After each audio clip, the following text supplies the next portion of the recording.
guess I get to do this. All right. So good evening and welcome to tonight's meeting of Inforum, the Commonwealth Club's Innovation Lab. You can find Inforum online at inforumsf.org. I am Jory Desjardins, co-founder of BlogHer. I'm so excited to be here, not just because I get to moderate this fabulous panel, but because I'm a real fangirl, as well as an entrepreneur. So this is like a little dream for me to be able to chat with these three ladies who I have watched over the years. Start with Susan Koger of ModCloth. I was going to wear my ModCloth outfit, and I thought that would be too pandering to actually wear all ModCloth, so I held off. But for those of you who are not familiar with ModCloth, you can just see the goods right here, right? Mm-hmm. Yes. Right on. I am wearing all ModCloth head to toe, of course. Fabulous. Julia Hartz of Eventbrite. Again, a company that whose service I have used quite a bit. Thank you. I believe BlogHer is a customer, and Ali Pincus from One Kings Lane, another company that yes, I have worked with, and also that I shop at. By the way, I've never stepped foot in a store for the last 7 years. I do all of my shopping online, which is why I'm really excited to be here. So with that said, we'd love to dig in and talk about being an entrepreneur. So I was just watching Silicon Valley, and because my family said, is this real? Is this realistic? And I said, you know, I've been holding off, and I finally was watching it. And what amazed me is that there are people who it's like manifest destiny. They come out to seek their fortune.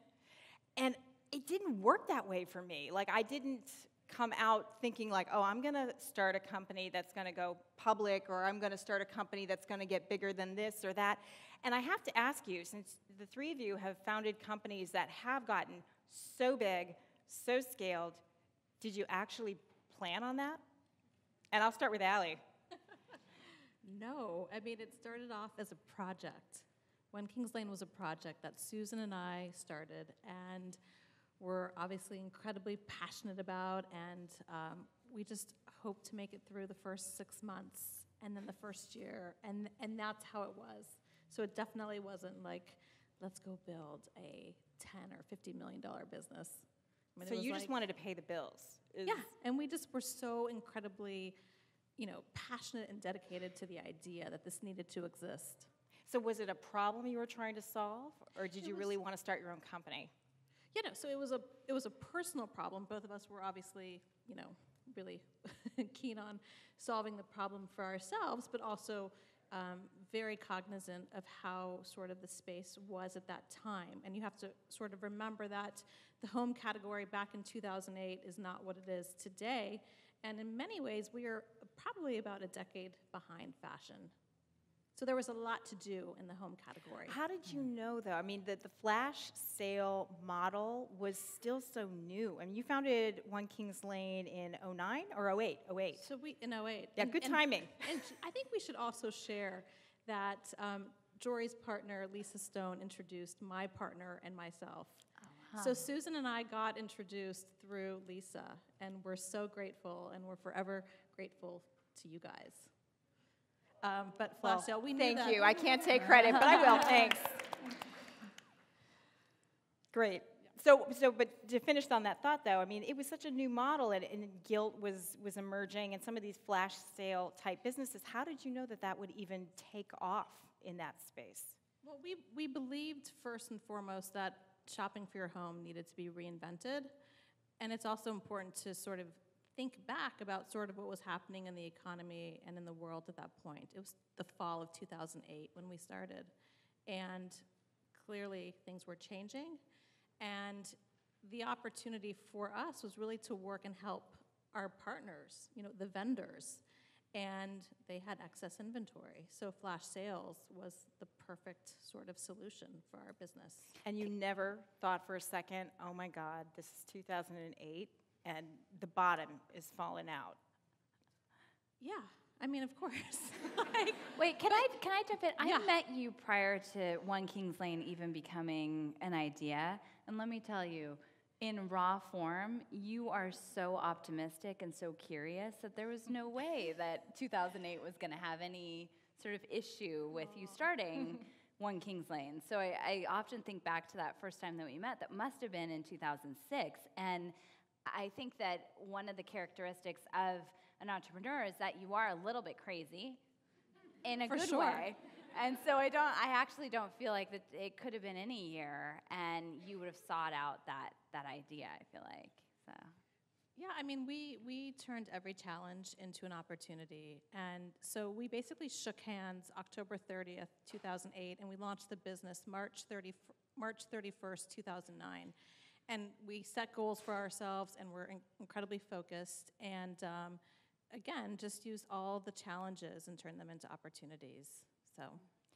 Now, Julia, how long has Eventbrite actually been in business? So we were founded officially in January of 2006. I moved from LA, my sort of cushy job in series development at FX Networks, and moved in with my then fiance, Kevin Hartz, in late 2005, so December. And I was about to take a job at Current TV because that was applying the skills that I had built previously to the same industry, and I have blocked out the exact moment that this happened, but apparently Kevin came sort of squealing in and said, you could go work on someone else's startup for very little money, or we could start something together and make no money and put all of our money into it. And How so I was romantic. like, and I don't know why that sounded like a good idea, and I'm not sure how I said yes, but I think that there is this eternal optimism in entrepreneurs, and obviously Mark and Eric can attest to this, where you don't see a reality where things don't work. And I think the way Kevin and I work so well together is he is the eternal optimist and the entrepreneur, and I'm sort of more of the operator and the realist. But I think I've become much more of a dreamer over time as you know, your dreams turn into reality. So it was 2006 when we officially launched Eventbrite. And were you fully cognizant that you were starting Absolutely a not. company? No, I mean, we were taking it month by month, much like you and Susan, where it was not only were we going to start this little project, but we were also getting married in 6 months, and so we had that, you know, and we were doing everything wrong. Like, we were starting a business together. Our third co-founder had just moved back to France, and so everything was wrong. We were in this windowless conference room or phone closet over on Utah Street, and, you know, you just don't, I had no idea what this could be, and I think in a way it was probably better. It's almost like, you know, when they put blinders over the horses and you can't really see much, because I think if I had known where we were going or what we could be, I might have froze. It might have been too much for me to take in. So we took it month by month, and very early on we got great advice from now mentors and great friends of ours, Michael and Sochi Birch, who had worked together on several ventures, and we said, how do you still like each other and work together? And they said, we divide and conquer. We never work on the same thing at the same time. And so we took that to heart, but it was very incremental. It was like, okay, if this works out in March, great. We're still going to get married. If it works out in April, awesome. We'll still get married. And then it just kept going. So you already, so obviously you had to create that separation, but you knew that the relationship was always going to maintain, and that was the given, and the business we had to was. preserve the relationship. And what's interesting is that I think in doing that, we actually built this incredible co-foundership that we now rely on 8 years later, where we have a deep respect for one another, but we always know that there's something more important for us to maintain. It's our relationship, it's our parenthood and our children, and it's also the company now. So there's a lot that we have to make sure that we take care of ourselves to be able to maintain these things that are almost much more important than us, if that makes sense. So then what were you looking at month to month that kept you going? So it was, do we like working together? Do we have skills that don't overlap but that are complementary? And then are we finding traction in this idea that we had? And the idea was really to enable anybody to sell tickets to an event. It was that simple. There wasn't this idea of a global marketplace that we're seeing now of live events or a multi-category commerce business. It was not that grand. It was very simple. It was, how do we make it easier for people to gather like this? And how do we help organizers who previously had no access to technology or didn't have a great technology to use, be able to use something that was simple and intuitive and that made their lives easier? So, Susan, you were in high school. I was. And we all were, right? Overachiever. So you were into vintage. And I mean, did you ever have a glimmer of a thought that you might actually translate that interest into a business? Yeah, so I think, I just graduated from high school. I was much older than what you're implying. So we started in 2002, so my business is actually turning 12 this summer, which is kind of crazy in internet terms. I have to it's ask, have you ever had another job other than your company? Yes, so I worked part-time at a candle store in the mall, and I worked part-time at an Italian restaurant. I can only imagine the VC meeting when you were first going over. I'm like, all right, I got some great skills. Yeah. Yeah. I was actually a student funder at Carnegie Mellon, so I called up alumni during my first 2 years at the school as well. So you knew how to ask for money. That's good. Yeah, that was actually a really great training experience, learning how to do I'm a student calling from Carnegie Mellon. How are you doing this evening? It's good training to just hear no over and over again, and learn how to just so how about $100? That would help us too. So don't ever hang up on those people. It's not nice. That's a student. You never know, because they may start a company. It's true. It's true. Yes. For me it was, I've always loved fashion. It's always been something that I've been passionate about, but I wasn't necessarily a designer or an artist, and my parents definitely weren't necessarily encouraging me to pursue a more creative career path. They wanted me to, and I didn't really know exactly what I wanted to do, so I decided to apply to Carnegie Mellon and be a business student. And when I was shopping for my winter wardrobes, I grew up in South Florida, and I was moving to Pittsburgh, Pennsylvania, and living in the cold for the first time, I realized that there was just amazing vintage clothing, and especially vintage winter wear in the thrift stores around South Florida. And in 2002, the internet was very, very different. I mean, it's kind of crazy to think about how much things have changed. And when we did move out to the Valley, and I talked to people here, they were kind of like, "Wow, you were just getting into it right after the bubble burst." And for me, I really had no inkling of any of that kind of happening.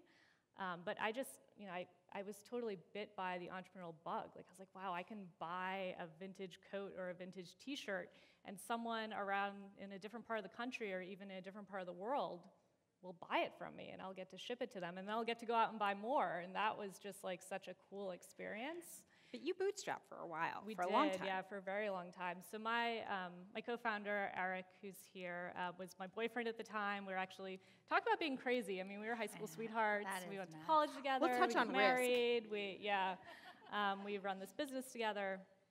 And he had started a web hosting business in high school with two of his friends. And so we got kind of discounted hosting, and Eric helped me hack a open source shopping cart together. But I basically kind of taught myself Photoshop and web design and a little bit of coding to make the first version of ModCloth happen. And it was kind of one of those things that I just thought okay, I'll try it, I'll learn something new. I didn't really, I'd actually quit the Italian restaurant job. So I was like, this summer free, this seems like an interesting thing, and if I get to go shopping more, that would be great, because I was so passionate about getting to, if you put me in a room with 1,000 garments, I will find you the best garment in that room. It's just always something that I've loved to do. That's your superpower. It is my superpower, yeah. So if you had to translate, so when you walked into, first of all, when did you decide to get VC funding? At what point in the business? So I ran the business part-time while I was an undergrad at CMU, and it was very, very slow at first, but I think it was actually a great opportunity for me to really learn our customer, and it was a great kind of training ground. So I got to learn a lot about SEO. I got much better at my very weak rudimentary Photoshop skills and my marketing skills. And it was really nice that I had the opportunity to run the business without it being, without it having to be my sole livelihood in the beginning, because I had student loans and, of course, the telefunding job that was very lucrative. There wasn't that pressure to have to make it work. Yeah. It just could grow organically. Yeah. So when I was approaching graduation, like I realized that we had a lot of traffic. Like we had a lot of people coming. We just didn't have the right supply with all this one-of-a-kind vintage. So I started going out and finding independent designers, and that was really when I kind of made the decision and knew that it could be something much bigger.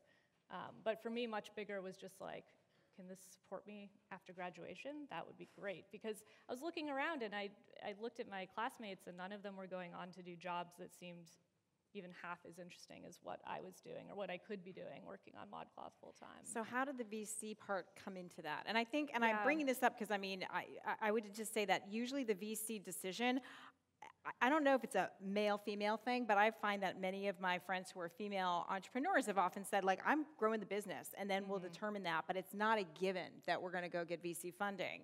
It's when you reach this inflection point, and I'm just curious to know what that inflection point was for you. Yeah, so for us, I'd kind of made the decision to go into it full-time. I graduated in 2006, and we didn't actually raise our first round until 2008. So we continued to bootstrap. I mean, the business was, I was living in Pittsburgh, Pennsylvania. It's actually a great place to start a business because there's super talented people there, and space is really cheap. You can live very thriftily in Pittsburgh, Pennsylvania, especially compared to San Francisco or a place like New York. I often think about like, wow, if I'd gone to NYU, I bet my life would have been different. So it wouldn't have been such a difference from like the traveling, camping out in Palo Alto until you get a place, you just code until you can get your move, right? Yeah, and we just continued we scraped and like we got extra student loans and we lived super thriftily to be able to really gain as much momentum as we could before we went out to raise funding. And honestly, raising funding for the first time, even though we had this great momentum, like we were on a $1 million run rate, $1 million of revenue from bootstrapping is like nothing to sneeze at, but we were still like super young and based in Pittsburgh, Pennsylvania, and a married co-founding team, which was like, I think the VCs like to call it funky. So it was still not necessarily the easiest process, but I think, for me, that decision, the point really came to, like we just have so much demand and we just can't keep the supply going in this way. Like we have to get serious capital behind this. So Allie, you're kind of nodding but I would think for something like One Kings Lane, you need the capital up front. Did you know right away that you were going to go and get VC funding, or just see how it goes and then go? No, I mean, we absolutely bootstrapped the business, for 9 months. And, the momentum was, we were really lucky because we worked really hard, though, to make sure that we launched with just something that was powerful and something that really was enticing to shoppers. And so, we launched at the end of March, and it was a hard debate between Susan and myself because I had been working in the web space since 1996, and the prospect of funding was something that I was super familiar with, whereas Susan she'd come from the fashion world. She'd been running, sales organizations for really, really big companies, and she worked with private equity people, but the whole notion and idea about, funding a smaller business was just something that she didn't have, direct experience with. And it was a real debate and conversation. Do we take smart money? Do we take friends' money? And we had those long conversations, and I repeat, long conversations, and we closed our first round 9 months after launch. Which is pretty quickly. Well, I think but it's also you hear about a lot of businesses obviously launching today that are pre-funded, right, and are pre-revenue. So this was post-revenue, and we had great traction. Did you have some traction to speak about at the point that you were fundraising? Oh, of course. I mean, we were, the annual run rate was like, Can't always assume. it was at a really strong point. And it was that. It was also, the audience, the pace at which our shoppers were shopping, the loyalty. So there were tons of metrics that we were able to share and to prove that, yeah, this business is something that could be relied on in the future and had a future. And so, but I think what you were saying was so true about just, not having that pressure.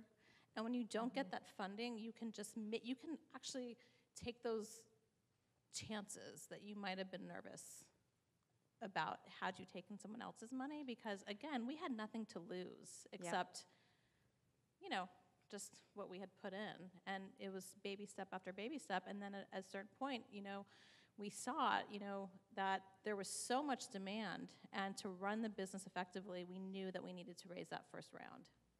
And so Julia, Kevin is familiar with, your co-founder is familiar with fundraising. Were you both on the same page from the get-go about fundraising? We were, in the sense that we didn't fundraise in the beginning. So, Kevin had previously founded a company called Xoom, XOM, in the international money remittance space, which takes a lot of capital to succeed in because of the regulatory and compliance issues in transferring money. So he had gone out right out of the gates, and actually when we first started dating, he would come down to LA and practice his 86 slide deck on international money remittance in my living room in LA, and I was 23 going, oh my God. So I'll never forget that, and he had to constantly be raising money. And so when we started Eventbrite, it was almost an academic decision to just not raise money, because been there, done that, kind of exhausted, let's just see what we can do. So we did bootstrap the company. And we actually, and I don't typically share this, but we spent less than $250,000 on Eventbrite in the first 2 years. So it's actually possible, and especially today possible, to start a business if you don't have to make an upfront investment in either regulatory compliance or physical goods, to actually get to where you want to go at a reasonable rate. And when we went out to raise money for the first time, when we felt like we actually had a viable product and traction, we got turned down. And that's also a part of the story that I often forget, which is that we went out to everybody and told them about Eventbrite, and it was 2008, and they all said, great, that looks like a cool idea, but we'll see you when the world comes back together.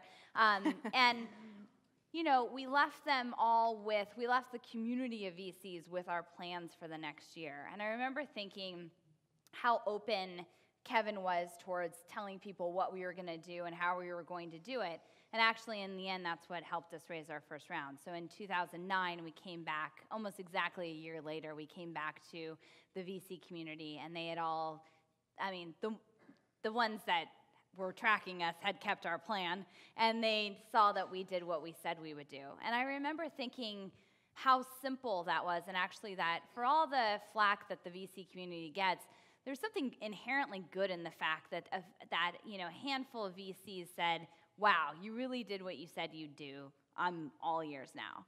And so for us, when we raised our first round, there was no question it would be with Sequoia Capital, who had been a very strong partner of Kevin's, and we had a personal relationship with Roelof Botha, and it just felt like we were making the right decision from a relationship standpoint. Most certainly not from a valuation standpoint, and they know that. But it was a pretty easy decision. So we were on the same page. And then from there, it just felt like this momentum built. So there's, I think one of the advantages of partnering with a VC firm that is reputable is that others want to then invest money because you are validated. So we felt we were validated, and we raised 2 subsequent growth rounds. And then we had a really funny experience with our now largest investor, Lee Fixel from Tiger Global, where it was just in this unsuspecting way that we met him, and we actually thought they used to be the largest shareholder in Live Nation, so we actually thought like, oh, they're kind of like the enemy, and we met Lee and basically like fell madly in love with him because he understood our business and he understood where it was going, and he really understood the vision of building this global marketplace, emphasis on global, which is where I think they really help, But they ended up investing and have been huge supporters of ours. And so we've raised $200 million to date, which is crazy because it doesn't feel like that. We have a lot of that still in the bank, I'd like to point out. But we've always raised when we didn't need it. So when we finally went out to the VC community in 2009, we actually were break even. We could have kept going just the way we were going. We had a team of 30. We weren't, hobbling along. We were going pretty well. Every time we've raised around, it's always been well before we've needed it, which I feel like definitely, I don't know, it molds the conversation and it changes the tone of the conversation. And so I think that's been to our advantage. No, I think that's smart. It's funny because in 2009, we were actually getting our C round, and we had a similar conversation where we're like, well, we don't think we need it, but we just did it so that we wouldn't have to worry about it. And I know that you want to be very careful about the fundraising and not over-raise, but at the same time, you don't want to have to worry about this, and while you're in a moment of growth, have to worry about paying the bills if something were to go wrong. So, I mean, I totally can appreciate the thinking. And another thing that when you're talking, I was thinking about is when we raised around, I was talking to my partner, and we had been working, like 23 hours a day, sleeping 1, and for us, like the funding was like, wow, we can hire people. And I remember we're in the cab after our first round, and she looks at me, and I have 2 co-founders, but one of them, Lisa, looked at me and said, wow, now we really have to start working hard.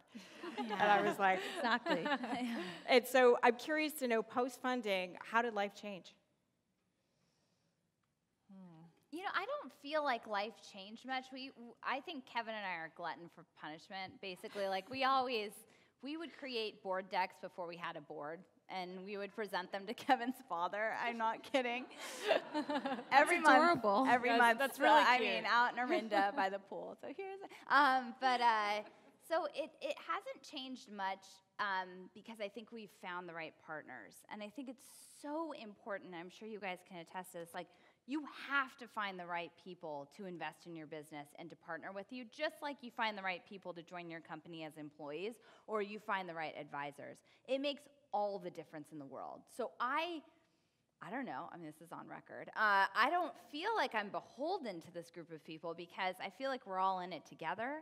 And so I didn't, we had this inflection point in 2010 where we grew from 30, which is a team, to 100, which is a company, because of the capital. But that's the only time I've ever really felt like the capital made any difference, or that but I've never felt like I've been beholden to the investors, I guess. And I think that's the difference between finding the right partner and the right investor and perhaps having an unfortunate mismatch. Mm-hmm. Yeah, I think that, and it's, I don't know, particularly apt for us since we actually are married to our co-founders, but in a lot of ways as you're choosing your investors, and I think that something that I didn't truly understand at the very beginning is that you're kind of getting married to these people. Like they, as an entrepreneur, like your work is such a big part of your life, and when you bring investors on board, they are part of your life in that way.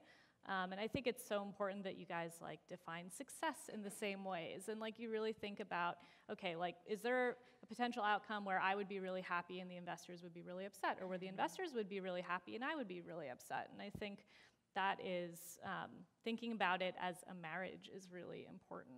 And do you manage the investor relations? Which of you, or who does that at your company?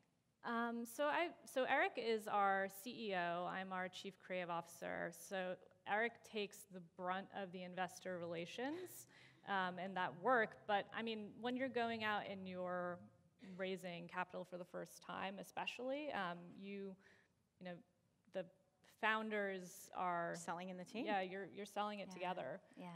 And I think that we both played a very active role in doing that. And I think similarly, we had, so we actually were our first venture capital term sheet came from like a local investor in Pittsburgh, and we were kind of like, oh, I'm not so sure about this. And he actually was like, okay, you have to go see this lawyer. She's the lawyer that I use for all of my deals. She's the best lawyer in the city. And I was kind of like, okay, we're gonna go use your lawyer. That sounds like a great idea. And she actually turned out to just be like an incredible advocate. She's still a lawyer today, Marley Myers with Morgan Lewis in Pittsburgh. And I think in the same way that you were talking about meeting Lee, you know, you just kind of never know. It's like you have to have that elevator pitch and like what you're doing like ready at all times, because you never know who you're going to meet that's going to be able to help you. Marley actually introduced us to Jeff Floor, who's the former founder or the former CEO and founder of StubHub, and he introduced us to Josh Koppelman and First Round Capital, and like that's kind of how we got started, was through this lawyer that we kind of met on a whim, and they like, okay, sure, we'll go meet with your lawyer type thing. It turned out she's been like this incredible advocate for us. So I think even if it's like, you know, you're gonna go meet this person who you would never expect to be able to help you, whether they're like invested in your competitors or whatever it is, I think as an entrepreneur, you always have to be willing and open. And I think when you are always ready with that 30-second elevator pitch and you have it down. You never felt concerned that you weren't working with the Silicon Valley staff, you know, like as soon as did you ever feel like I need to be working with someone in Silicon Valley and connected to all, you know, the various professionals that you get connected to once you're talking to, say, a VC in the Valley?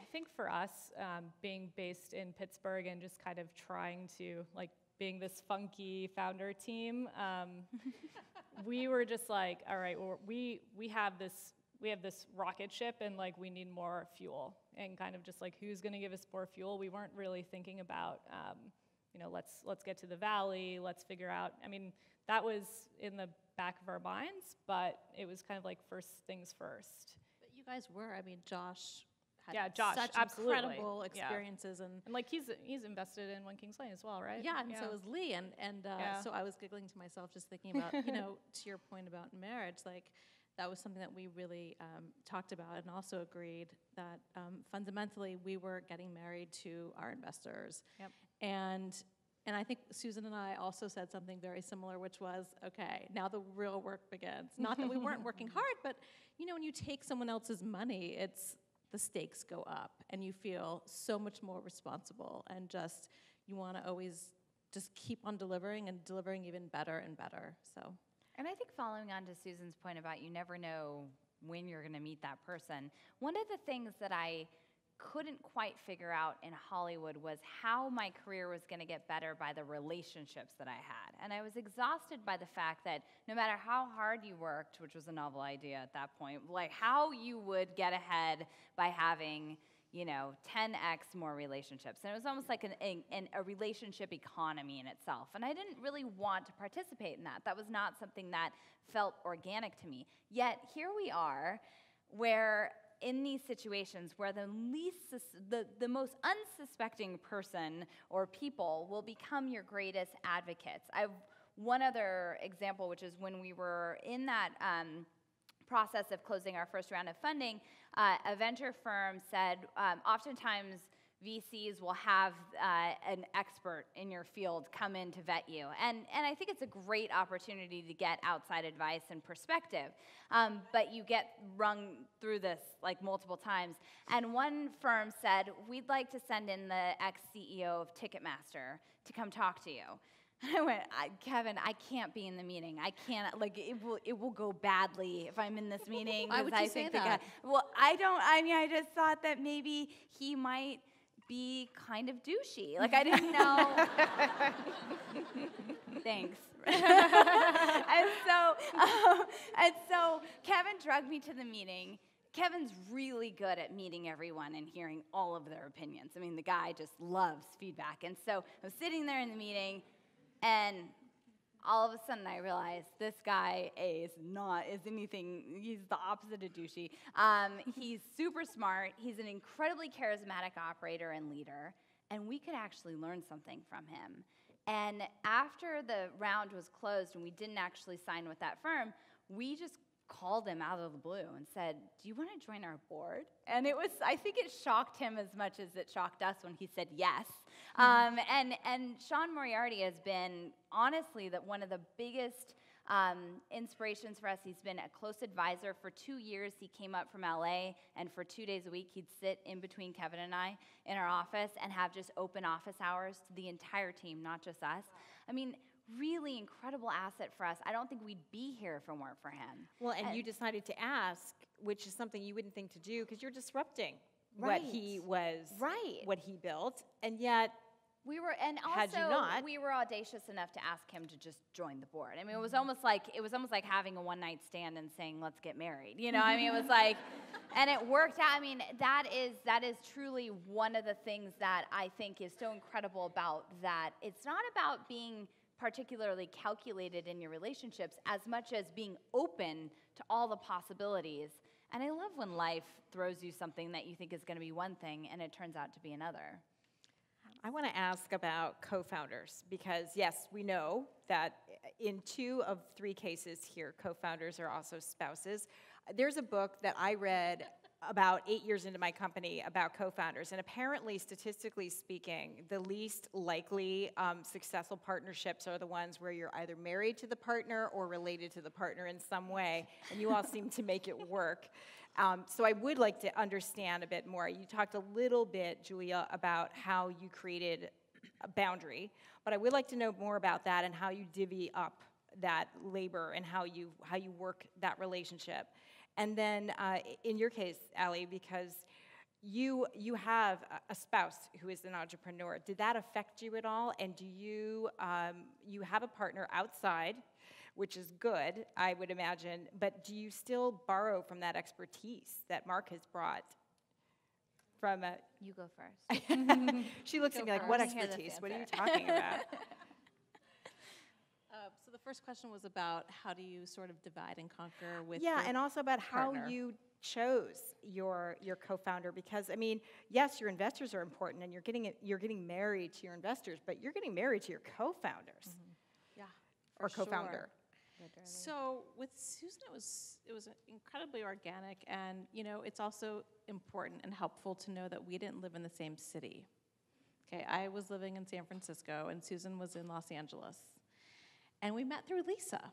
Lisa of BlogHer introduced us via email, and we responded to each other that night, and we got on the phone, I think, the next day, and after that point, we just didn't stop talking.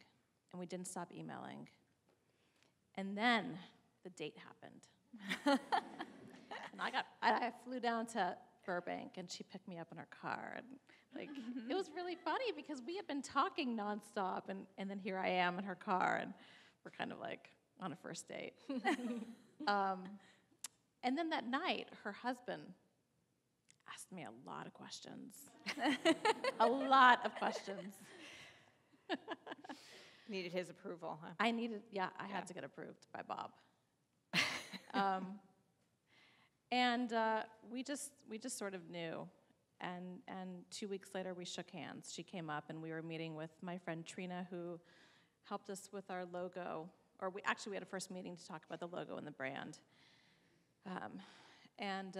So it happened. And with regards to your question about Mark, Mark's an incredible entrepreneur.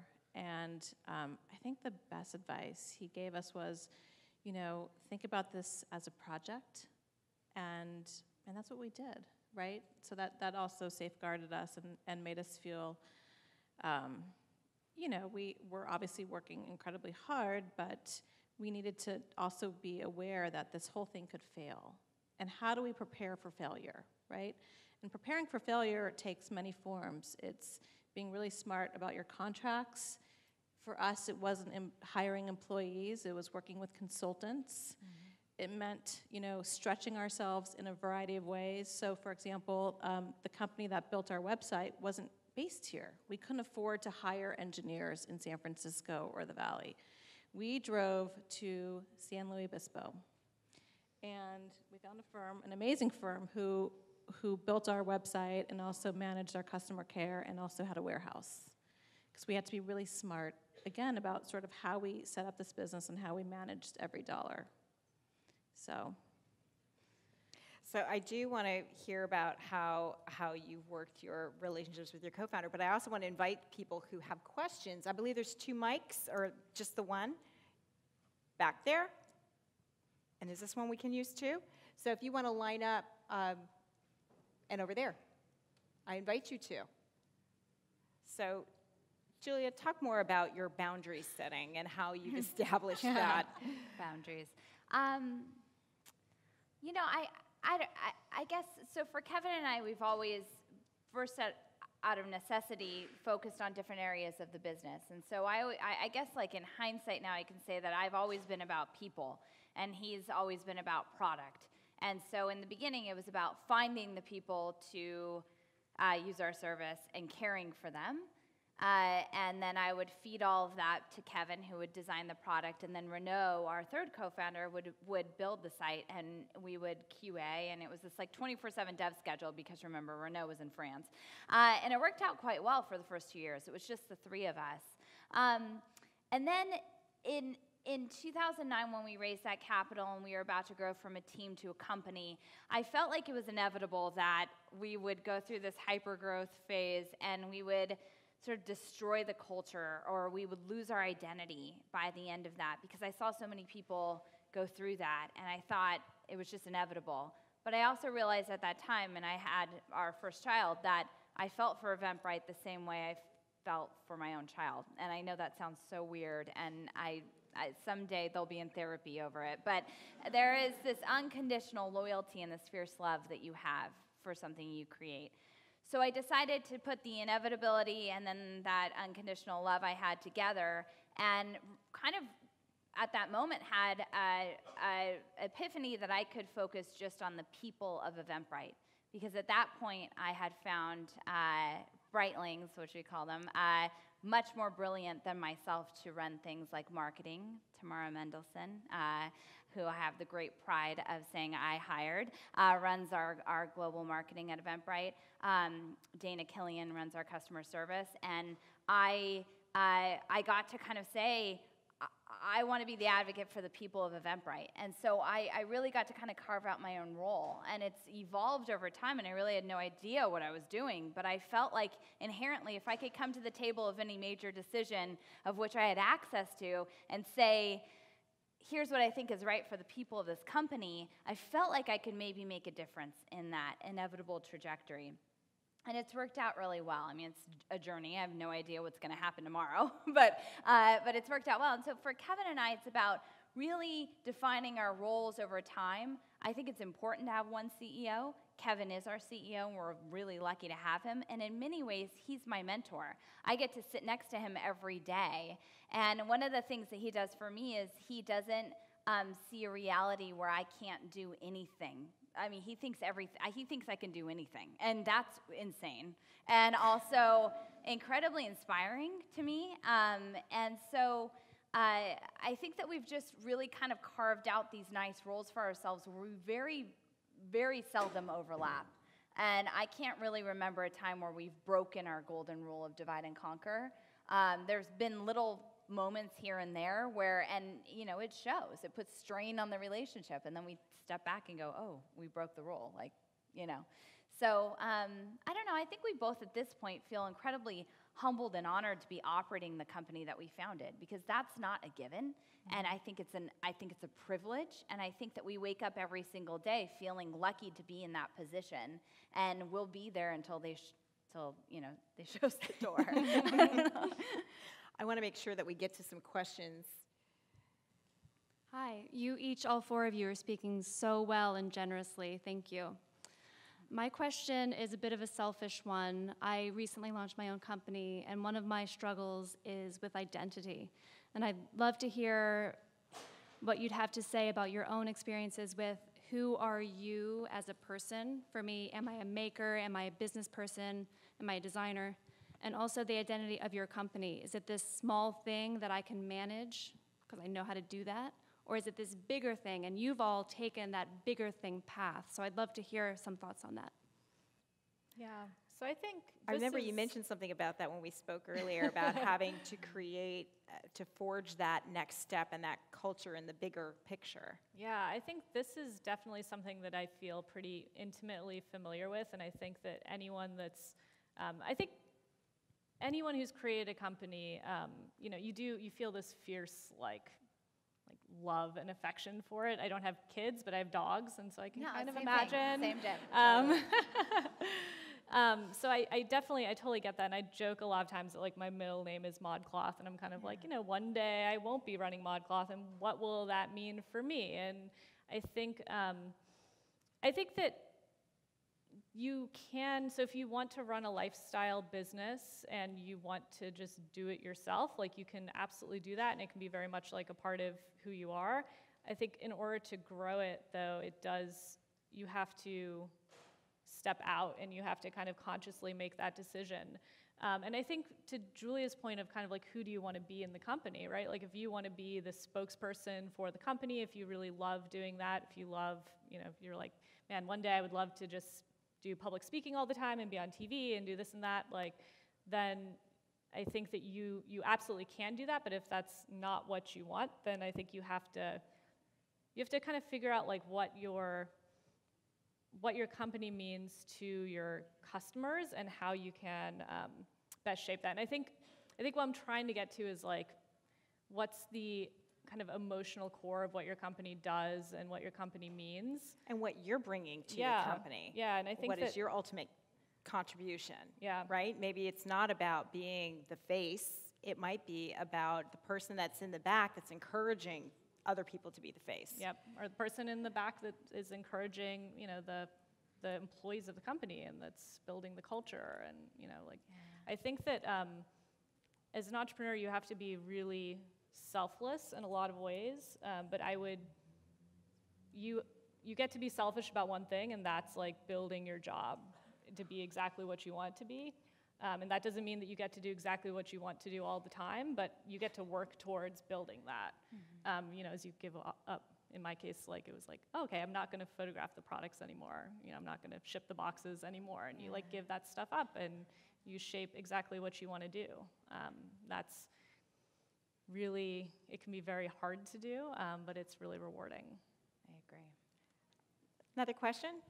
Hi, thanks everyone for being here. And my question is for Julia and any of you, but Eventbrite is so well known for how it treats its employees, and I think has won like best places to work in the Bay Area for 5 years in a row. I was just wondering if you could talk a little bit more about some of the different things you're doing there and your reasoning, if that has affected productivity or if it's affected the talent that you're able to bring in, and just some of the reasoning behind your culture that you've cultivated. Sure. I mean, I'm incredibly passionate about the idea of building a company that lasts. So an independent, standalone company that lasts on the people that have built the company. And oftentimes when I talk about culture, I feel like I'm quoting some Zen Buddhist book that I haven't read. But the company culture at Eventbrite is a manifestation of every single person that's at the company. So right now that's 351 Brightlings around the world. And that will constantly evolve. And hopefully it'll evolve for the better.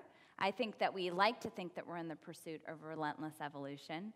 But the one thing I know is that I want to build a sustainable culture. So I want to build something that will help us find the center in the really great times and the really not so great times. Because I think if you think about crafting a company culture or crafting a company, I tend to think of it as like building this finely crafted race boat layer by layer by layer while sailing it through a storm. And you want to try to make sure that every layer you built and every decision you make is thoughtful, and that you don't have to go back and correct it 6 layers, you know, afterwards. But you also have to be malleable. You also have to adapt to your surroundings. And so I think it's important to anchor in a philosophy. And for us at Eventbrite, we have culture tenets. I also have sort of the just founder, I guess, philosophy of basic human decency.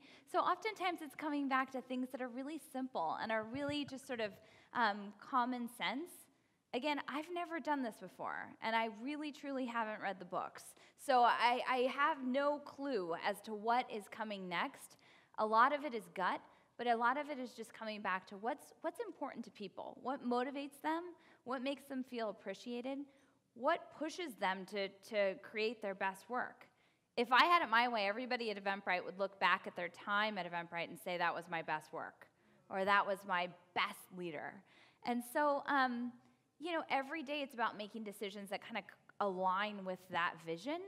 My favorite work that I get to do is when I get to come into a situation where there's a process or a system or a perception that's been bestowed upon us because we are X in revenue or we're X in headcount, and just completely blow it up or unravel it, maybe more civilly, and put it back together in a way that makes sense for us. Because this is a once-in-a-lifetime opportunity to build this company. And I care a lot about the legacy that we leave on the world in terms of what type of company we are. And so I know I'm not giving you a lot of concrete examples because honestly, there isn't an exact science to it. There's a lot of art.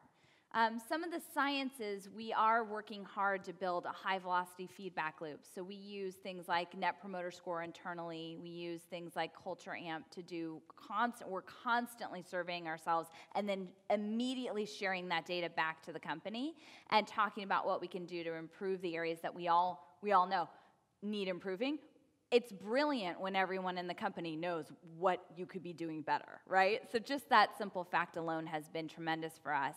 And then also setting high enough expectations that are really clear for the company to understand how we're all going to do our best work. Because there was a time in 2011 when some blog called us the Disneyland of startups, and there were all these pictures that they had called together of people playing ping pong and like walking their dog and eating free snacks, and we were about to miss our plan. And that was one of the worst moments in the journey of building Eventbrite. I actually had a nightmare that one of our investors, Rulof, he didn't actually say this isn't a nightmare, but he said, "Congratulations, you've created the happiest, most mediocre company on the planet."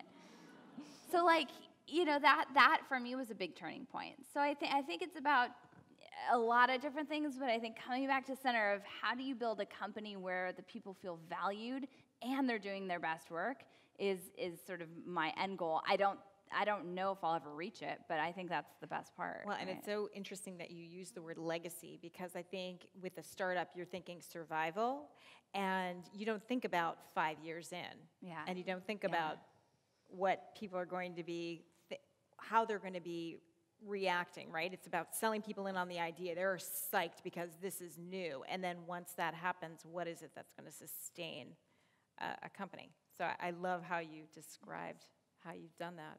Thank you. Question?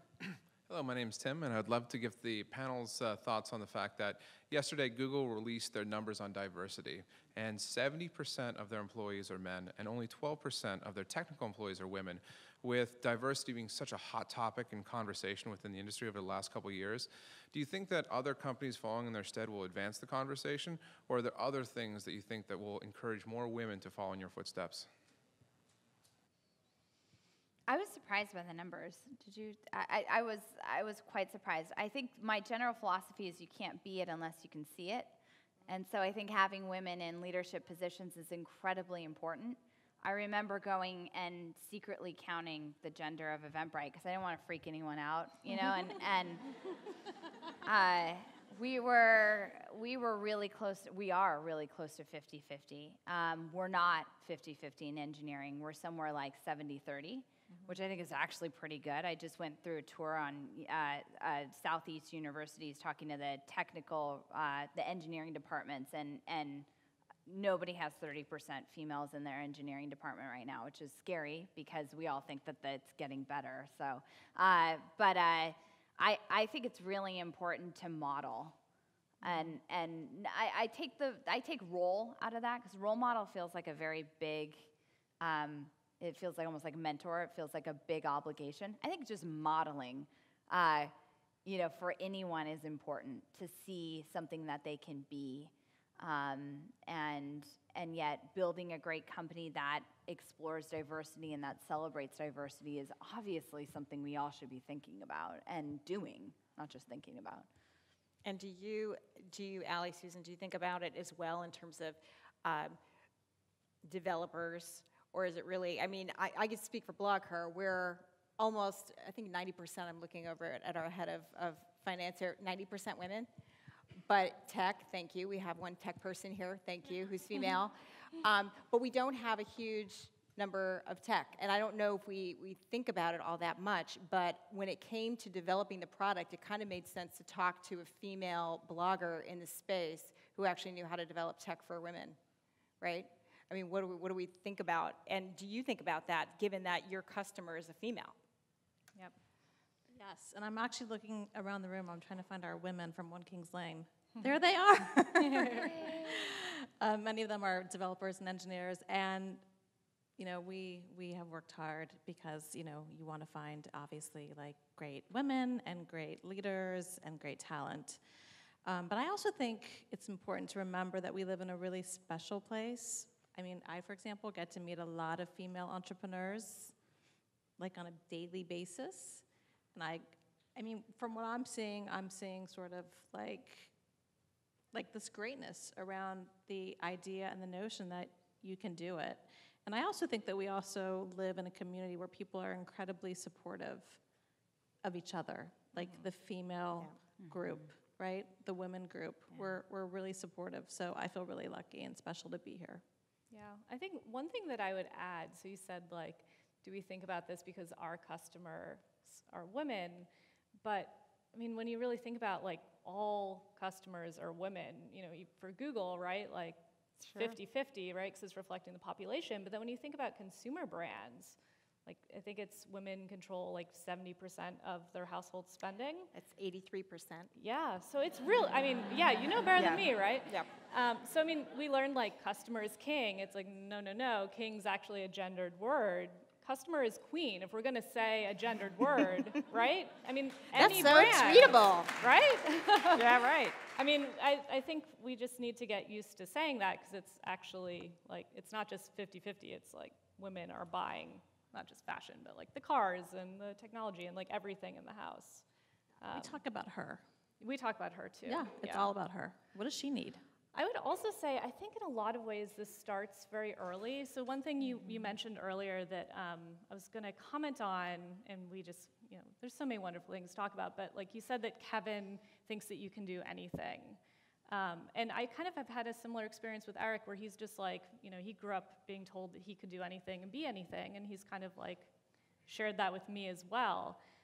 And I've realized that, I mean, not to describe my parents or the people that were around me as a child at all, but, like, I definitely did not grow up hearing that I could do anything. That was not something that I just believed as a truism about myself. And I think that, like, we really need to tell the girls in our life that they can do anything, and, like, really just tell it to them over and over until they believe it, because they can. And I mean, it's something that we can do right away, but we have to do it. Yeah. Thank you. I know we've got about 5 minutes, so I want to make sure we get to a few more questions. My question's directed for Susan, but it could really be for anybody. I'm born and raised from Pittsburgh, Pennsylvania, so ModCloth is a shiny example of Pittsburgh technology. They actually play a loop at the airport, and ModCloth is one of the intro companies as you arrive in Pittsburgh. I still haven't seen it. People keep telling me about it. It's awesome. It'll bring a tear to your eye. Awesome.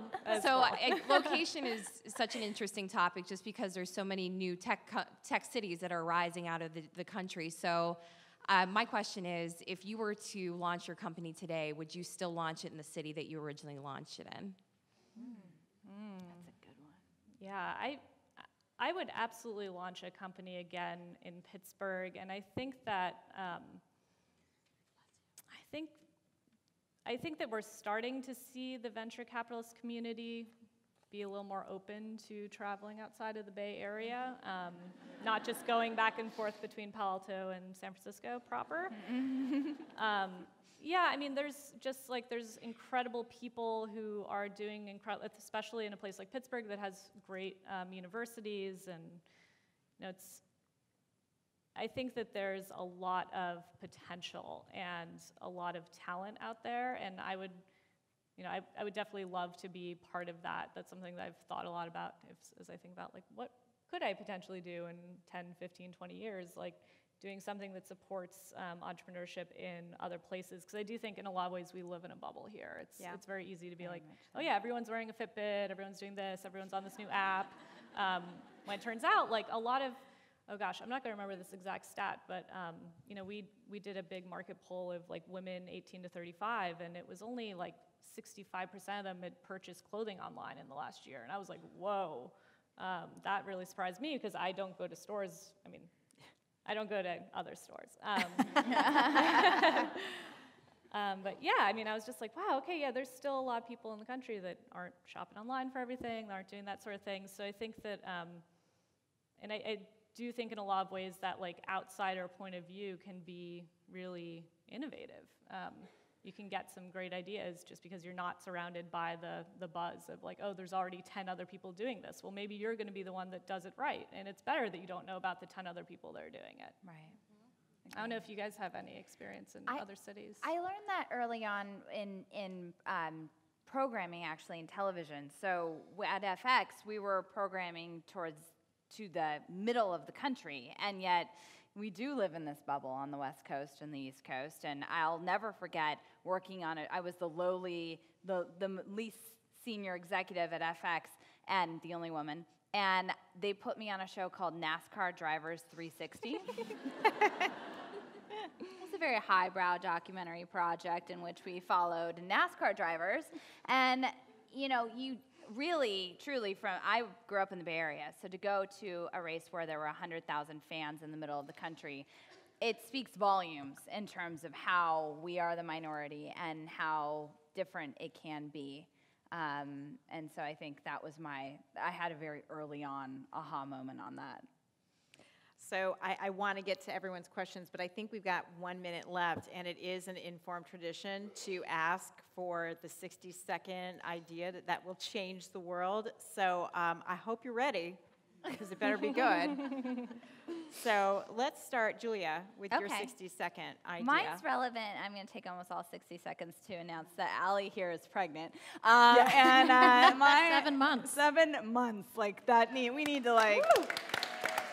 That's not my... I do think the next Pinkest child is going to change the world along with his or her sisters. But no, my idea is really around what if we could reshape the conversation and the framework or the way that we think about having children, and what if instead of the next 18 months we had a very clear perspective on what the next 5 years would look like. And I think oftentimes as women and even as men, we think that certain decisions need to be made in terms of having children and careers, and oftentimes those decisions are made within a very small window of time without the perspective of the longer story. And so time and time again, I see people who maybe thought about the first 18 months, but not the first what happens after the first 5 years. And I think the game-changing idea would be to reshape the conversation to help people gain perspective on the first 5 years versus that really life-changing moment that, you know, where you don't have to try to get back into something after you've left it. So I guess it's still a work in progress, but Allie, you can let me know how it works. I think my answer is just, you know, making sure that we are preserving our earth and our world for our children and our grandchildren and our great-grandchildren. Yes. And that's my answer. It's a good one. Yeah, so this is something that I've been thinking a lot about recently, and I kind of realized this, that I think as a creative and as anyone, you know, an aspiring entrepreneur or aspiring artist or, you know, whatever you happen to be doing, it's so important just to get something out into the world. Like, we always kind of try to make something perfect, and like it's scary and it can feel very, very vulnerable to just like do it and put something out there. But here's the thing, like if you are actually if you do something and then you continue to do it and you practice and you get better, like you're gonna look back and you're gonna cringe at whatever you were doing at the beginning. So for me, I look back at that early version of ModCloth that I designed when I was 17, and it's embarrassing. Like, it looks really, really dated and just like, oh. But, that is what getting better is. That's the practice, and that's life. And I think too often I hear people say, like, oh, I would do it, but I'm just not quite sure yet. It's not there yet. And that's totally natural. Like, that's totally human. But you have to just go ahead and get it out there. And if you're doing it right, you're going to look back and kind of cringe, and that's actually a wonderful thing. So don't be afraid to look back and cringe, and then smile about it and keep going. Thank you very much. Brilliant. And I just want to make sure that I thank Allison Pincus, Julia Hartz, Susan Gregg Koger, and this session is adjourned. I love the Thank gavel. you.